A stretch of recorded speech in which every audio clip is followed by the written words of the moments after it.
Today we're talking about a movie starring Matt Damon and Pedro Pascal called The Great Wall from 2016. Matt Damon himself claims this movie is one of the worst movies he has ever been in. This is the first war I've seen worth fighting for.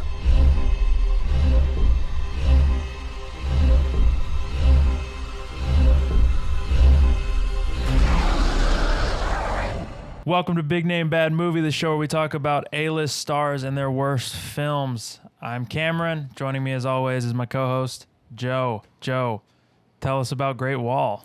Yeah, Great Wall is a trip of a movie. So it is a Chinese film that was released for a U.S. audience. The basic premise of the movie is that Matt Damon and Pedro Pascal play a couple of Western mercenary guys, who go to the Great Wall of China and they help the locals defend it against mythical beasts. In a way that only white people could. They call this the blind side of China, if you will. Ah, the blind wall.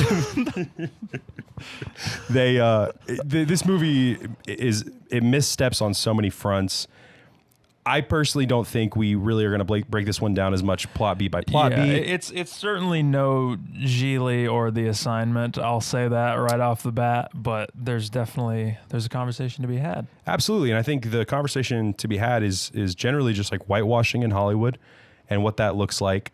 CGI, the overuse of CGI and the reliance on CGI. And specifically, I think the disconnect between a Western audience and an Eastern audience when it comes to the film market. These things are really fascinating. Seems like they're kind of on the same page from what I saw. Like both like, you know, Chinese critics and American critics do not care for this movie. A universally hated film. Yeah. They burned the candle on both ends and destroyed it. But before we get into that, I would like to talk about, there's a few things that I would like to talk about in the movie. So like you said, basic premise, it's based on like a mythology around the Great Wall of China, which was a wall that was built to keep out mythological creatures. And then the mythological creature that they choose in the movie is called the Tao Tai, something like that. He's Tao Tai. I think it's Tao Tai.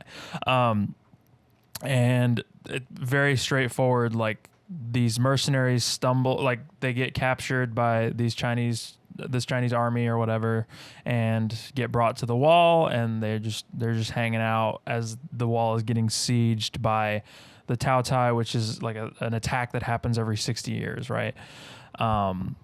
So that the basic premise is Matt Damon and Pedro Pascal stop them or whatever, right? So, I mean, one of the first things that I did want to talk about is the costumes in this movie are wild. Yeah.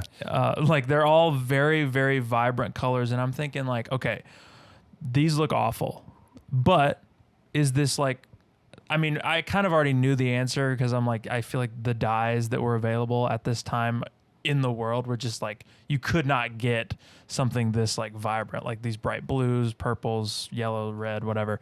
They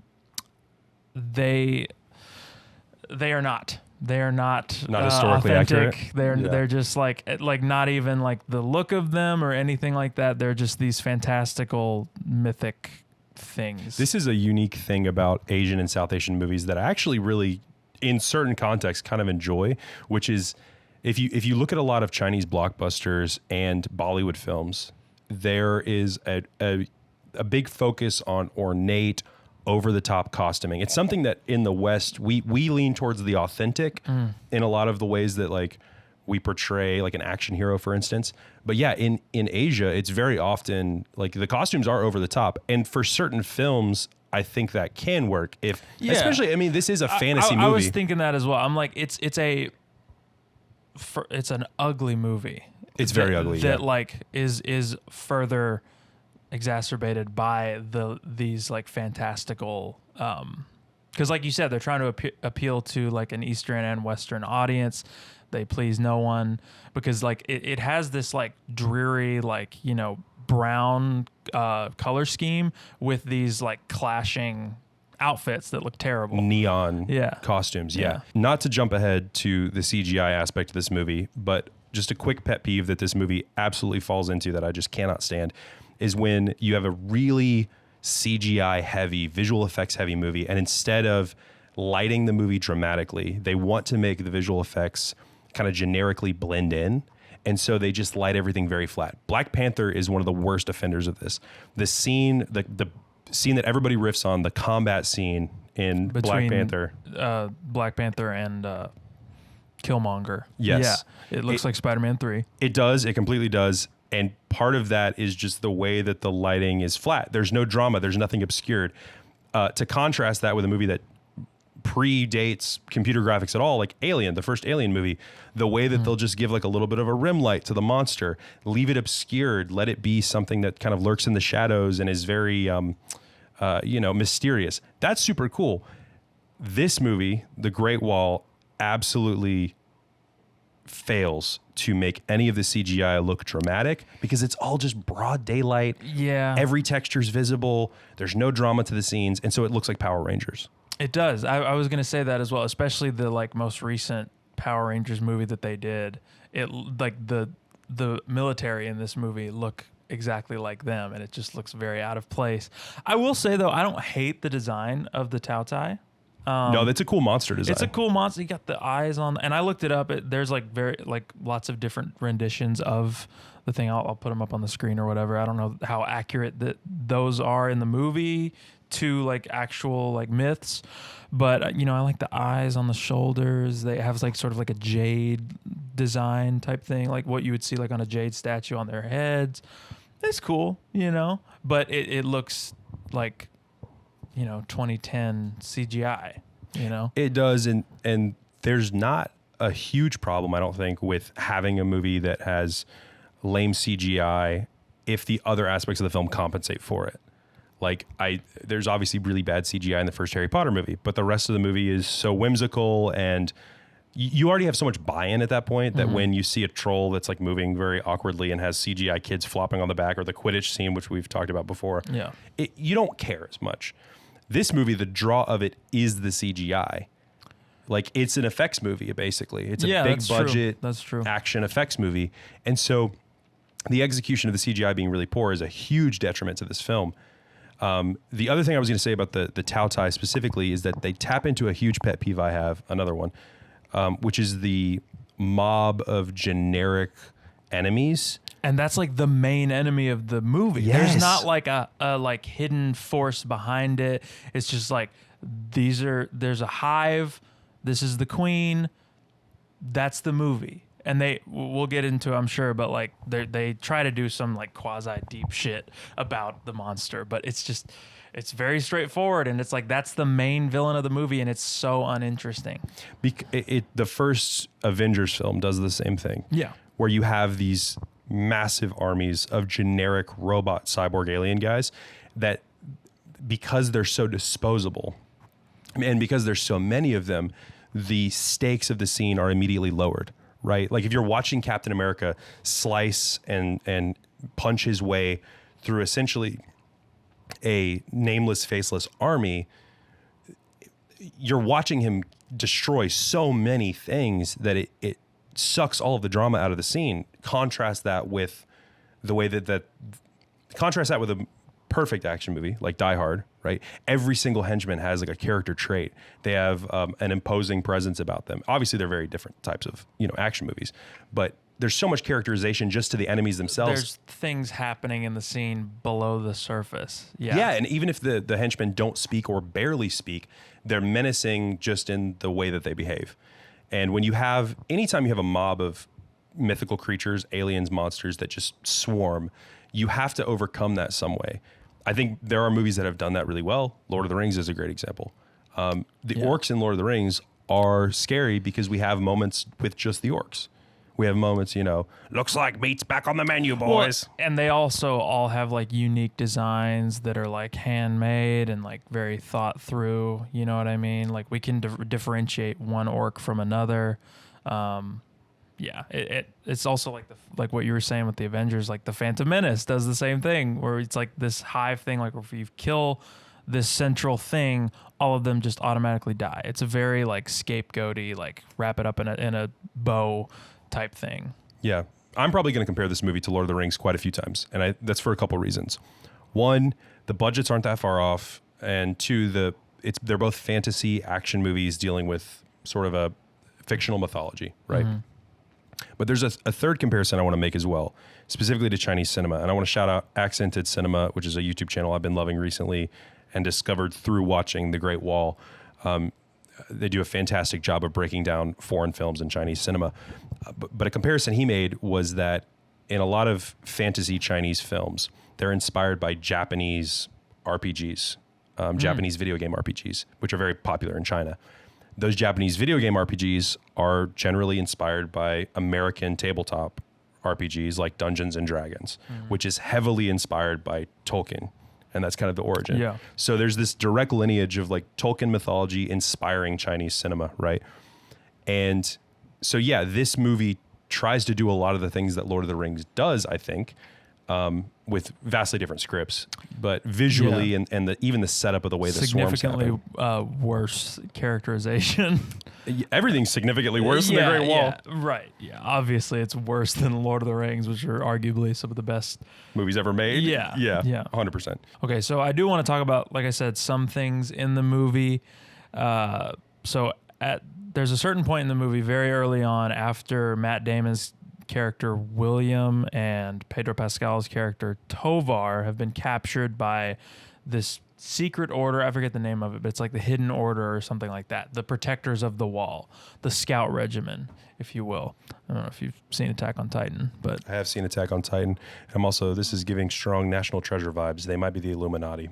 yeah, it's a hidden secret society that protect gunpowder and also the world, I guess, from mythical creatures.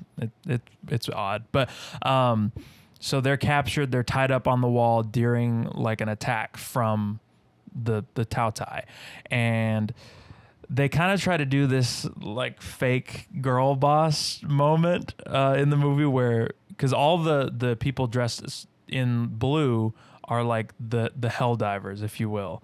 They put on these like bungee looking things and they like hang over the wall to like Bungee jump off the wall to attack the Tao-Tai and defend the wall. Right. Yeah. So there's this moment where Matt Damon's character is like, what are women going to do? As like a classic European man who probably has like a certain view of women, right? Okay.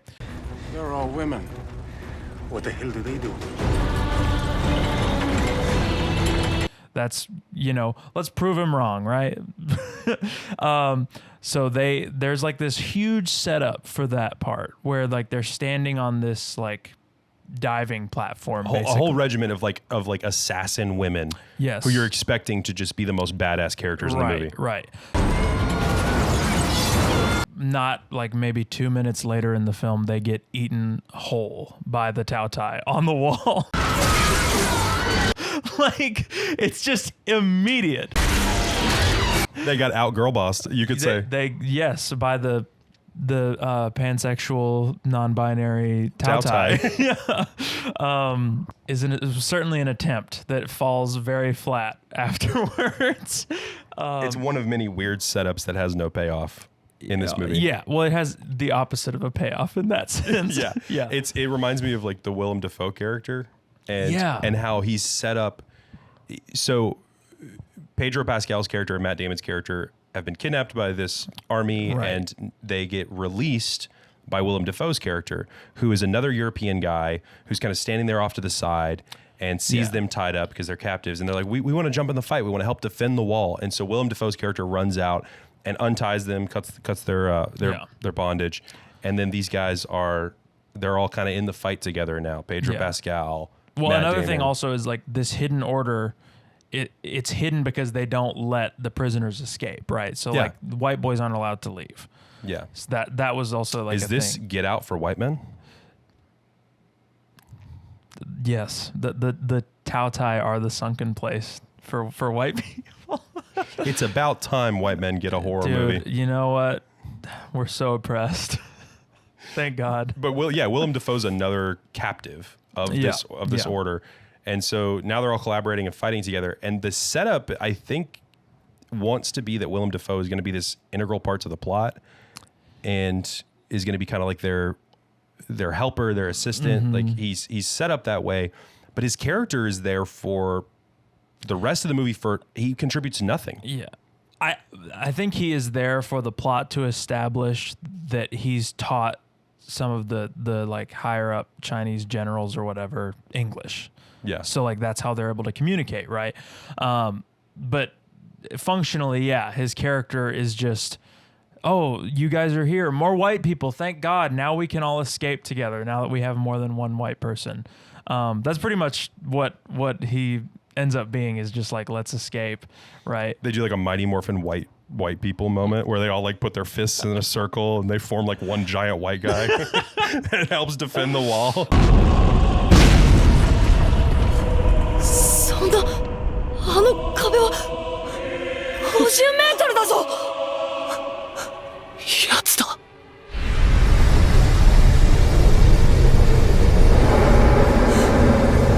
巨人だ。 I will say though, that action scene is probably my favorite moment in the movie, because it's like a legitimate sort of dynamic part where we get, you know, Matt Damon gets free. He like sort of fights alongside one of the soldiers. We're like jumping around. We're having a fun, grand old time fighting the Tao Tai. There's no like tension in the scene, right? Because like we don't know anything about the Tao Tai other than there's just this hive mind monster. But it's a fun watch, you know. I overall think that the action directing, if you can forgive the CGI, the blocking of the action scenes and the way that they flow and the pacing is really entertaining. Yeah, except for the ending. The ending I feel like is just like a gross, like what is happening type thing, you know. But most of the action throughout the film is really enjoyable. Yeah. And it's definitely more, it might miss sometimes, but it definitely takes some swings. You can't say that the direction is necessarily boring for sure. Like I love the shot when they're firing the long range like trebuchet fiery cannons. They have like a really sick shot like following one of these like one of the projectile as it like lands on the Tao Tai, and it's just like a really engaging shot. That's fun. The little slicers that they have on the wall that they activate like later in the movie where they're like slicing all of them up or whatever. It's like, creative. Who and you know, who doesn't love a good scene where an arrow gets shot off of an axe? That's great. You know, it's stupid. It looks, again, very bad CGI, I would say, but it's a fun little like turn your brain off moment, right? Yeah, and I think we should clarify as well that we're harping on the CGI not in a way that we would on like a lower budget movie that is like just kind of trying their best. Well, it's like the Van Helsing thing, right? It's a movie that has a massive budget that could very well have had good CGI. And the money was just not put into that in the way it should have been. No, and Chinese blockbusters notoriously have bad visual effects, which is it's funny because like as far as I know, like the Chinese studio process and the Bollywood studio process aren't that dissimilar. But like Bollywood movies, especially Bollywood blockbusters in recent like eras, have really sick special effects. Like the scripts are bad, or I guess they're not to my taste, and the performances can be a little over the top, but like Bollywood action fantasy special effects can be surprisingly fantastic. I'm basically unfamiliar, I would say, with that whole thing, other than like there's that famous one of the guy who's like a Terminator, but he can multiply, you know, and he like turns into like a big like hive mind of himself. Oh yeah, like that's like the one classic classic like 2010s, early 2010s Bollywood visual effects are not it. But current Bollywood, and by 2016 when this movie came out, like there's really no excuse for how poor the special effects are. But yeah, again, the action directing is fairly competent at times. And that's kind of what makes this movie a little bit difficult to talk about in a way, is that it's not like Geely or The Assignment where the execution is so poor that it becomes funny. It's just kind of getting close and missing the mark repeatedly in performances, in script, in everything. Can we talk about Pedro for a second? Because we've met his character at this point. This is essentially a Pedro Pascal highlight episode. Who knows? Matt Damon? Whatever. Either way, we got to watch The Great Wall, and we count that as a blessing. I think Pedro's good in this movie. I think he's doing the best with his scenes. I don't know if he was the right casting for this. I wouldn't say that necessarily. It's just his character's not given anything to do. You know, like he wants to escape the whole time, right? And he's like sort of colludes with Willem Dafoe's character, whereas Matt Damon, being the more righteous of the two by the movie standards, is like, we need to stay and help these people. Why is Matt Damon so good at helping them? Because he can shoot arrows real good. You know what I mean? Yeah. But go ahead. Who do you think would be better casting? I don't know. I think Pedro just reads to me as like a leading man. And I don't think him sharing the screen, I think in a way he might have outshined Matt Damon a little bit, who's supposed to be the hero of the movie, because Pedro, his performance at least is more charismatic than Matt Damon. Yes. But his character is sort of the sidekick. And that feels miscast to me. Matt Damon's your big bankable star. I think he needs a sidekick person who's frankly maybe a little bit uglier, maybe a little bit less charismatic. I also feel like Pedro is uglier. No, I'm saying Pedro's kind of too handsome for the role, I think. Yeah. It feels like a co-leading man, but he doesn't behave like a leading man in the movie. Does that make sense? Yeah. The characterization is not that he is a leading man, but I agree. I think he would have been better in the main role. If I was recasting, I think I'd just I'm thinking like a Larry David type in the role. I would certainly watch that. Outside. What? Like, I would totally watch that movie. Yes, absolutely. Shout out Larry David, the GOAT. The GOAT. Yeah, I wish this movie, I mean, there's lots of problems with this movie, right? But to your point, it would have been better if this movie came out like a couple years later when Pedro was more of a bankable star, when he was, you know, baby girl. He has since become baby girl. For sure. Right? So, whatever that means, whatever the kids are saying these days. Sound off in the comment. Is Pedro baby girl or daddy? We don't know. He is baby girl. I know, but he's there's a so debate. baby girl. There's a debate. Is he baby girl or daddy? What's the difference? Well, it's a subtle difference, but it's there. What is the difference? Okay. So we were saving that for the Patreon. Yeah, you're right. Go to patreon.com/bignamebadmovie to hear us debate whether Pedro Pascal is baby girl or daddy. And slay. And yas. Another point that I would give the movie is that they do not make Matt Damon have like a love thing with the main like female lead, right? There's not. You think for a second, I was like, I put in my notes, are they really about to do this thing where this girl who looks much younger than Matt Damon, are they going to do like a love interest thing? And they don't really. I mean, there's kind of like a camaraderie between them, like chemistry, I guess, but they don't. Thankfully, they do not take it to a full-blown romance. I was ready because she's like a Chinese general in the army. I was totally ready for like a Pocahontas. You know what I mean? Like he brings everybody together. He's the John Smith. I was ready for that. They may as well have done that, but they don't even make it that over the top, unfortunately. So it's an 18-year age gap between the actress and Matt Damon. Thank God they didn't take it that way. So I'm glad, hey, they didn't go there. Points for but that. I still looked it up midway through the movie because I was like, oh, they're definitely gonna do a love interest thing with this, but no, they don't. They don't even bother with that. Thank God. Which is to the point where we were talking about like these mindless, uninteresting villains in this movie, right? The Tao Tai, they're just like a hive mind, like nothing behind it, right? It's just a monster that we need to destroy.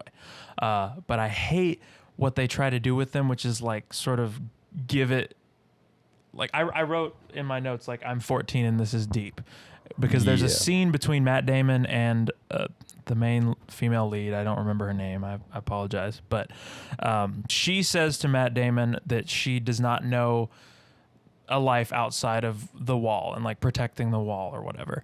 And she says, but it seems like, the people out there in the real world aren't all that different from the Tao Tai. They're just greedy, whatever. I'm like, oh my God. Like you're trying to like put an ideology on this when it's like, it's too late. The strong take what they want.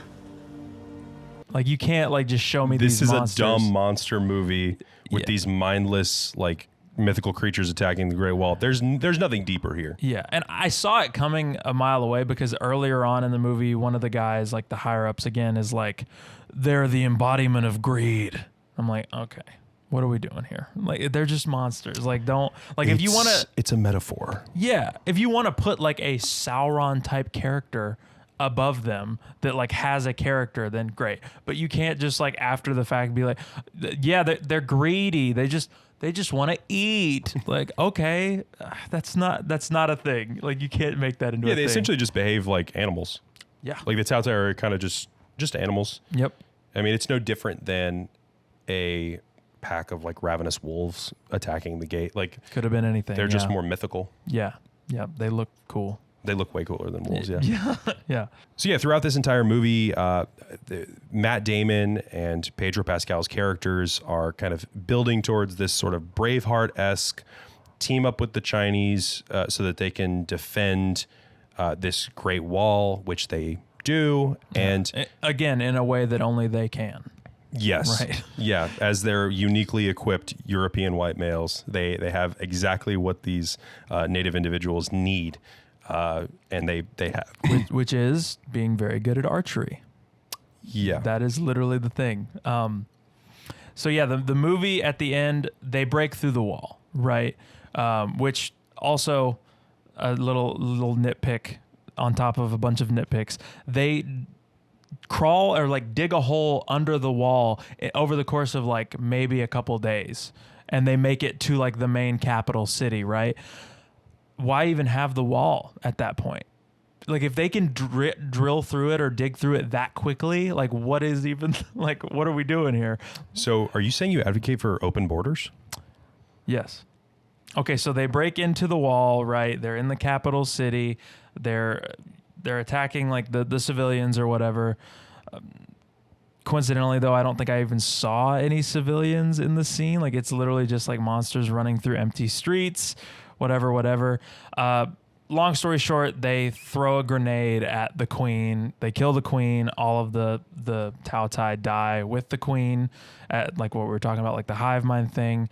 And at the end, Matt Damon has the option of taking the gunpowder that they have, which is what they've been searching for presumably years, like Pedro Pascal and like Matt Damon and their group who has all died but them. But instead he chooses to take Pedro, which is like, you know, that's a nice noble moment. A noble moment where, you know, we get the I don't know. Friendship is forever. Yeah, friendship is forever. Gunpowder is. I love that Pedro's character is like, why didn't you choose the gunpowder? He's Like, probably right. I mean, Yeah, I mean that was like their whole goal for the whole movie. they're probably gonna die on the way back anyway. Yeah, you know? probably just get like listeria or something, like die of natural causes.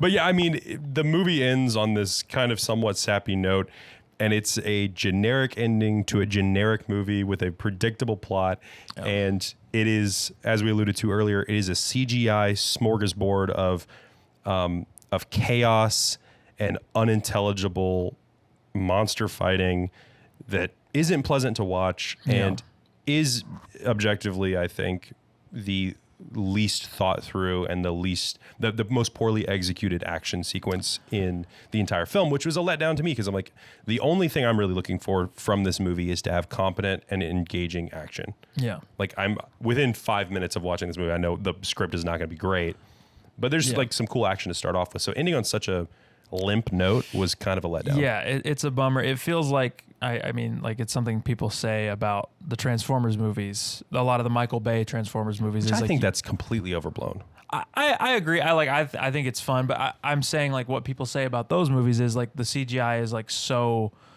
like confusing, like what's going on. I felt that way watching the end of this, where it's like they're going up in this building and like the lighting from like the mosaics is like throwing me off as well. Like it's clear that they were trying to do like, oh look, pretty lights or whatever, but I don't know, it doesn't really work because again, you can't have these stark artificial looking colors in a movie that is just brown. Yeah. You know, and it's just it's a completely lackluster ending, unfortunately. That is The Great Wall, 2016, starring Matt Damon and Pedro Pascal. Let's talk cultural backlash, reception, all that fun stuff.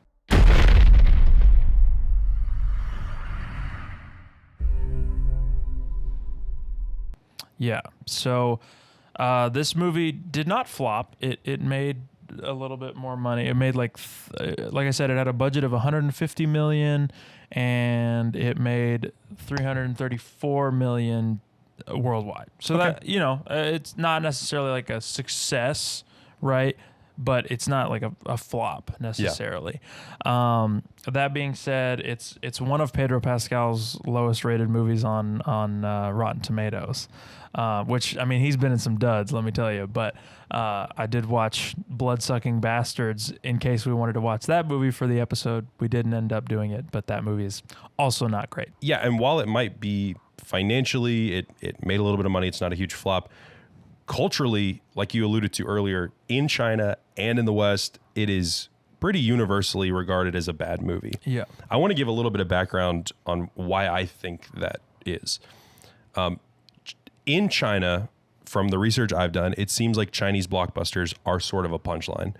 Like they might be profitable, but the general movie-going audience in China prefers American films. As does most of the world, because America Hollywood, produces, baby. It's showbiz, We baby. do it the best. Hollywood consistently churns out the movies that are kind of the most beloved and well regarded throughout the world. Like that's just one of our main. Ben Affleck said it great one time. He said the main export of America is our culture.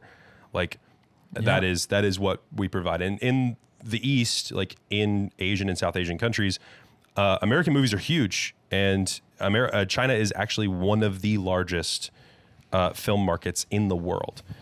For an American movie to be successful, you need the Chinese audience. Like it's for a blockbuster at least.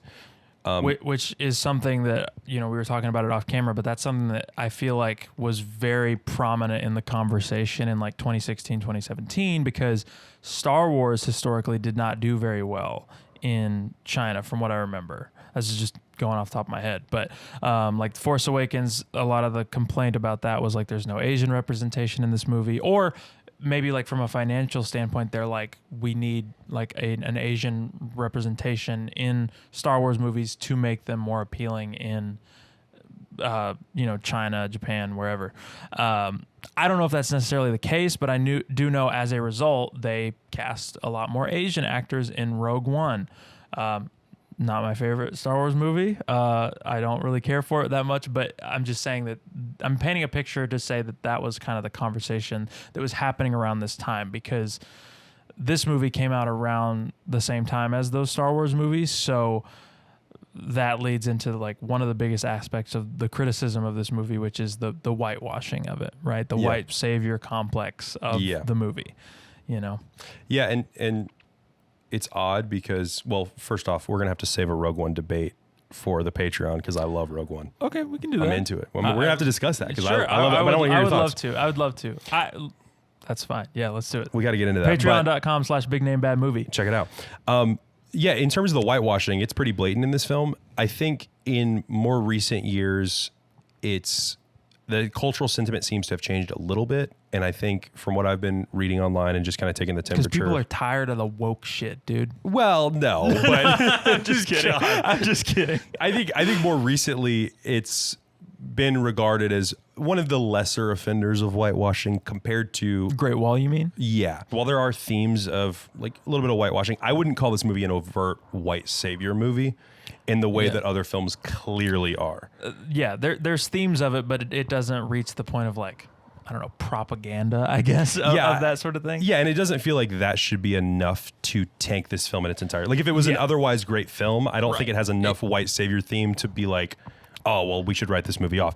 Right. That's not what makes the movie bad. No. That obviously is a bad theme, but the thing that makes this movie bad is all of it. The entirety of the film is really lackluster. Exactly. My theory about why this didn't land with the Chinese audience or an American audience is this. If Chinese blockbusters are regarded as a bit of a punchline in China amongst the Chinese movie-going audience, because they're considered lower quality, they're considered a little bit over the top, and so on and so forth, and Western films are pretty beloved over there, I don't know why it makes financial sense to make a very stylistically Chinese movie for an American audience, given that Chinese is a huge market. It's like, when both markets like the American blockbuster. Correct. Yeah. Why not just stylistically make this more like an American blockbuster? Doesn't make any sense to me. In recent years, Chinese cinemas kind of had a resurgence, and I want to acknowledge that there are great movies coming out of China now, and there historically have been really beloved movies, namely like the Shaw Brothers Kung Fu movies that I love from the 1950s through 80s, or 50s through 70s. Fantastic movies. Inspired Wu-Tang Clan. So, gotta love that. Gotta do it. Yeah. What were you going to say? I forgot. Okay, cool. But yeah, I think talking about the white savior whitewashing aspect of this, because I do think that got a little bit blown out of proportion at the time. Yeah, like that's why I contextualize it with the Star Wars stuff. I think it was definitely more of a conversation at the time. I think when we talk about that, I want to say specifically an example of like a really, really bad white savior movie that I actually loved as a kid, but then in hindsight, I'm like, oh, this movie is actually very much a white savior movie, is like The Blind Side, right? And the aspect of that, especially for those who aren't as familiar with the concept of white savior movies, The Blind Side is a perfect example. You have a white character who comes in and helps a person who's different, whether it be a different class, a different ethnicity, a different culture, whatever it may be. But you have a primary white character who comes in and has all the answers for a person that belongs to a different community, right? Yeah. And they're like a blameless, perfect hero who swoops in and saves the day. The implication being that they can't achieve that success or that like full self-actualization without a white person to come save them. Yes. I should also clarify, there's nothing inherently wrong in a vacuum. Being white. Yeah. There's nothing inherently wrong with having a hero who's white in a movie. I feel like that doesn't need to be said. Right. But just for those of you who are about to sound off in the comments, like there's nothing White men inherently are wrong. under attack. There's nothing inherently wrong with that. The issue is when Young men who are not told no in the marketplace of the issue is that when those movies are robbing you of and this is not even to be political, when they rob you of a richer and deeper story because you just slap on a white savior, it dilutes and diminishes the quality of the story that you can tell. Yeah. Like overtly diminishes it. And I think that's where everyone can agree. You want better stories. You want stories with more depth. And a white savior is a really, really easy trope that a screenwriter can rely on. Aside from the cultural context, which obviously makes it, a little bit icky, but just from a quality standpoint, a white savior movie is a lame route to go. That's not why this movie is bad, but The Blind Side is a great example of lazy writing in that sense. Well, and I'll give an example of one that I think like has elements of white savior complex that is like still like a well-regarded, like enjoyable movie. Avatar, the original Avatar, not Last Airbender, like Avatar, the Blue People. It's like that has elements of like colonialism and stuff, and I think it's like an anti-colonialism ultimately. Anti-colonialism film with themes of like environmentalism and things of that nature, while using the trope of the white savior being Jake Sully, who comes in and like saves them from the other. From the corporate overlords or whatever, right? The good white comes in and protects you from the bad whites. Right. Yeah. Exactly.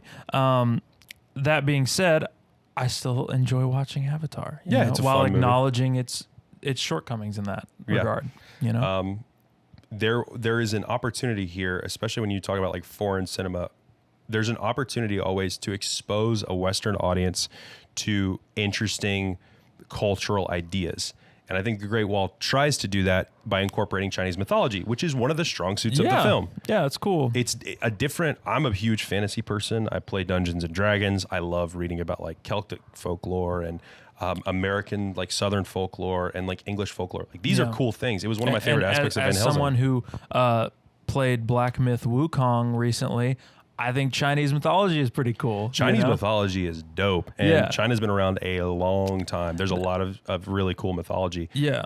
This is where, to wrap it up with the white savior thing, this is where... To solve the white savior? Let me swoop in and solve your problems as a white man. No, the reason I don't like setting Matt Damon as kind of the hero of this movie is just like I was saying with other whitewashed movies, it robs us of cool mythology, I think. Yeah. It robs us of the opportunity to explore those themes even further because you have to spend so much screen time with William, Matt Damon's character, who is not very interesting and doesn't have this depth, you know what I mean? And so, yeah, we miss out on cool mythological stuff. All right, so what do we think about this movie? Do we think it's a dumpster fire? Do we think it's so bad it's good? Do we think it's a hidden gem? How do you feel?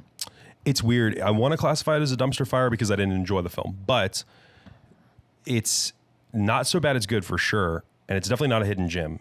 But it's more in this like... It does feel like it exists outside of those 3 rankings that we've given. It feels like lukewarm tap water that quenches a thirst that I think I might have once in a while. I like the mythology. I like some of the action sequences. Did not love Matt Damon's accent throughout the film, which we didn't really touch on. That's true. So yeah, bad. We completely forgot. He's supposed to be Irish, apparently. Yeah. But he does like a British accent, Weird but sort of sometimes it's Canadian. just Matt Damon. Like, It's kind of like in Van Helsing, the way Hugh Jackman oscillates between these different voices. But yeah, overall, there was some things I enjoyed of this movie, some things I didn't. I'm going to throw it in the dumpster fire category with the caveat that it's more of a lukewarm, it's more of a slow burning ember dumpster flame. I would also put it in the dumpster fire category. There's a few, like I said, a few fun action scenes. I like the opening action scene, but ultimately it is also like 2 hours long. Yeah, and that's like way more than it needs to be for like this simple plot of like monsters attacking Great Wall. Got it. You know what I mean? Yeah. Like it didn't even have to be, it could be a solid 90 minutes and be fine, you know? Yeah. Go to patreon.com/bignamebadmovie to continue the conversation, see more. Please like, share, and subscribe this video. It helps us so much. Obviously, the response to these episodes has been amazing. We've been receiving so much good feedback. Over on Patreon, you'll be able to contribute to discussing which movie we're going to actually watch next. So we're taking suggestions over there as well as doing polls.